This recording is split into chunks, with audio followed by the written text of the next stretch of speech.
হে everyone, কেমন আছো তোমরা? আশা করছি তোমরা সবাই ভালো আছো আর আমি অনেক ভালো আছি। দেখো চলে এসেছি আবার একটা নতুন ভিডিও নিয়ে। আর দেখো সকাল সকাল চলে এসেছি খেতিতে। এই যে দেখতে পাচ্ছ, তোমরা কিছুদিন আগেই দেখেছিলে বরবটি, সিম গাছ আর ঝিকা গাছগুলো ছোট ছোট ছিল, আর এই যে দেখো এখন কত বড় হয়ে গেছে। এই যে আজকে আবারও চলে এসেছি এগুলোতে সার দেওয়ার জন্য। এই যে দেখতে পাচ্ছ গাছগুলো অনেকটাই বড় হয়েছে। আর জানো, এই সাইডের গাছগুলো প্রায় অনেক ছোট ছোট, আর এই গাছটা দেখো, ঝিকা গাছটা অনেক বড় হয়েছে। আর এই গাছটাতে বেশি দিন নেই, আর এই যে দেখতে পাচ্ছ ফল ধরবে। তারপর দেখো এই সাইডের গাছগুলো অনেকটা পরিমাণে ছোট ছোট ছিল, মাঝে শুধুমাত্র একটাই গাছ বড় ছিল। আর এই সাইডের গাছগুলো দেখো অনেক বড় বড় হয়েছে। এই যে আসলে জানি না, এই সাইডের গাছগুলো শুরু থেকেই অনেক পরিমাণে সুন্দর। এই যে দেখতে পাচ্ছি এগুলো অনেক পরিমাণে সুন্দর ছিল প্রথম থেকে। আর ওই সাইডের গাছগুলো একটু কোকড়ানো কোকড়ানো টাইপ। আর এইদিকে দেখো আমাদের ক্ষেতেরই পাশে কি সুন্দর ধান ক্ষেতি যে দেখতে পাচ্ছ তোমরা। আর এইদিকে দেখো মা অলরেডি গাছের গুঁড়িটাকে একটুখানি উল্টে পাল্টে দিচ্ছে, এই যে দেখতে পাচ্ছ।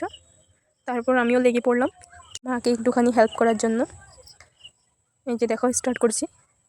আমি অতটাও পারি না, তাও ট্রাই করলাম আর কি, একটুখানি যতটাই পারি আর কি, একটুখানি মার সাহায্য হয়ে যাবে। ফার্স্টে আমি গাছের গুঁড়ি থেকে ঘাসগুলোকে বেছে তারপর দেখো একটুখানি উল্টে পাল্টে দিচ্ছি। মার মতো পারছি না, তারপরে চেষ্টা করছি আর কি। মা অনেক স্পিডে আর অনেক সুন্দরভাবে করছিল, আমি যতটাই পারছিলাম করছিলাম আর কি। তারপরে দেখো এগুলোতে সার দেওয়া হয়ে গেছে অলরেডি। তারপর সঙ্গে সঙ্গেই জল জল দিয়ে দিচ্ছি, কারণ বৃষ্টি হয়, এখন বর্ষাকাল না, অনেক পরিমাণে বৃষ্টি হয়।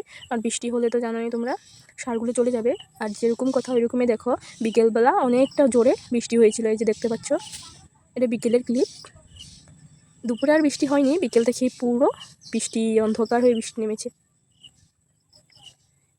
আর আমাদের না প্রায় যখনই খেতিতে সার বা অন্য কিছু করা হয়, কাজ করা হয়, তখনই বৃষ্টিটা হয়। এটা মানে কি বলবো, আর কম্পালসারি টাইপ হয়ে গেছে। যাই হোক, বৃষ্টিটাকে তো থামানো যাবে না না। আজকের জন্য এই পর্যন্তই। ভিডিওটা কেমন লাগলো অবশ্যই জানিও।